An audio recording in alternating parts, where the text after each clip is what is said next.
నా పేరు ఒడ్డుపల్లి తారకేశ్వరరావు, మాది విజయపురం గ్రామం. నేను 2018 డిఎస్సి రాశాను, ఒక మార్కులో మిస్ అయింది. నేను తర్వాత సచివాలయంలో ఉద్యోగం చేస్తున్నాను. అప్పటి నుంచి మళ్ళీ డిఎస్సి ఎప్పుడు పడుతుందా అనే ఉద్దేశంతో వెయిట్ చేస్తూ ఉండేవాడిని. కానీ గత 5 సంవత్సరాల్లో డిఎస్సి అనేది రాలేదు. ఎలక్షన్ ముందు అప్పటికప్పటికి 2 నెలల ముందు హడావిడిగా డిఎస్సి వేసినప్పటికీ ఆ నోటిఫికేషన్ చూసాక నాకు అర్థమైంది ఏంటంటే ఇది కోర్టులో నిలబడదు అనే విషయం అర్థమైందండి. అనుకున్న విధంగానే అది కోర్టులో ఆగిపోయింది. అయితే ఎలక్షన్ టైంలో మన సీఎం చంద్రబాబు నాయుడు గారు మేము వస్తున్నాం డిఎస్సి మెగా డిఎస్సి తీస్తున్నామని ప్రకటించడంతో డిఎస్సి ప్రిపేర్ అయిన అభ్యర్థులందరూ పుస్తకాలు బూజు దులిపి చదవడం ప్రారంభించారండి. ఎందుకంటే 2018, 2025 మధ్యలో చాలా గ్యాప్ ఉంది. కనీసం ఒక 2-3 డిఎస్సీలు పడాల్సిన టైం అది పడలేదు.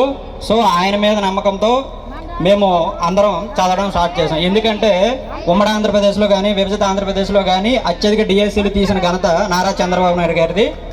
డిఎస్సీ అంటే చంద్రబాబు నాయుడు గారు, చంద్రబాబు నాయుడు గారు అంటే డిఎస్సీ. ఆ నమ్మకంతోనే మేము ప్రిపేర్ అయ్యామండి. సో మొదటి సంతకం ఆయన పెట్టిన తర్వాత నాకు తెలిసి చాలామంది అప్పు చేసుకున్నాం, ఏదో ఒక విధంగా కష్టపడామని కోచింగ్ సెంటర్లకు వెళ్ళిపోయారండి.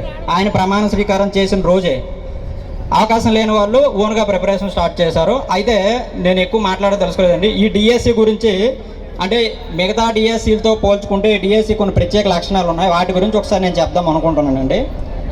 ఫస్ట్ ఆఫ్ ఆల్, ఇంతకుముందు డిఎస్సిలో పోస్ట్ సెలక్షన్ అనేది అడిగేవారు కాదండి. అంటే ఇది ఎలా ఉంటుందంటే నేను ఒక 2 పోస్టులకి అప్లై చేశాను అనుకున్నాను. అంటే ఒక ప్రిన్సిపల్ పోస్ట్కి, ఒక స్కూల్ అసిస్టెంట్ పోస్ట్కి నేను అప్లై చేసి నేను రెండింటికి సెలెక్ట్ అయితే 2 లిస్టులో నా పేరు ఉండేది. నేను ప్రిన్సిపల్ పోస్ట్ జాయిన్ అయితే ఆ స్కూల్ అసిస్టెంట్ లిస్ట్లో నా పేరు ఉండిపోయేది. దాన్ని తీయడానికి అయ్యేది కాదు, తర్వాత ఉన్న వాళ్ళకి ఇవ్వడానికి అయ్యేది కాదు.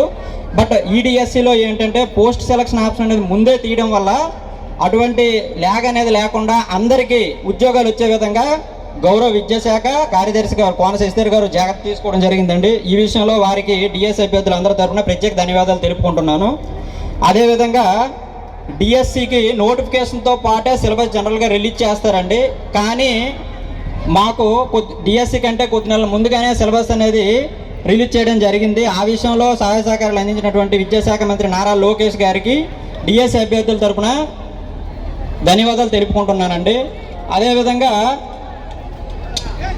ఎస్సీ వర్గీకరణ అంటే చాలామంది ఏంటంటే మొదటి సంతకం పెట్టేశారు, డిఎస్సి ఎప్పుడు వేస్తారని అప్పట్లో క్వశ్చన్ చేశారండి. కానీ అక్కడ జరిగిన విషయం ఏంటంటే ఎస్సీ వర్గీకరణ చేసిన తర్వాత డిఎస్సి వేద్దామనేది ప్రభుత్వం తాలూకా నిర్ణయం. ఎందుకంటే ఆ సామాజిక వర్గంలో బాగా వెనకబడిన వాళ్ళకి న్యాయం చేయాలనే ఉద్దేశంతోనే అది 1 year డిలే అయింది తప్ప వేరే కారణం ఏమీ లేదు. ఈ విషయం కూడా జనాలందరూ గమనించాలని తెలియజేస్తున్నాను. ఒకసారి ఏమైనప్పటికీ మొత్తానికి ఈ డిఎస్సిలో సెలెక్ట్ అయిన 16,000 మంది అభ్యర్థుల తరపున విద్యాశాఖ మంత్రి నారా లోకేష్ గారికి అయితేనేమి, సీఎం చంద్రబాబు నాయుడు గారికి అయితేనేమి, అదేవిధంగా విద్యాశాఖ కార్యదర్శి కోన శశిధర్ గారికి అయితేనేమి మా 16,000 మంది అభ్యర్థుల తరఫున ఈ సభాపూర్వకంగా ధన్యవాదాలు తెలుపుకుంటున్నానండి. భవిష్యత్తులో కూడా అభ్యర్థులు ఇంకా ఇలాంటి డిఎస్సీలు ప్రభుత్వం నుంచి ఆశిస్తున్నారు కాబట్టి అవి వస్తాయని కోరుకుంటూ ఇక్కడతో ముగిస్తున్నానండి. థ్యాంక్ యూ అండి. డిఎస్సీలో సెలెక్ట్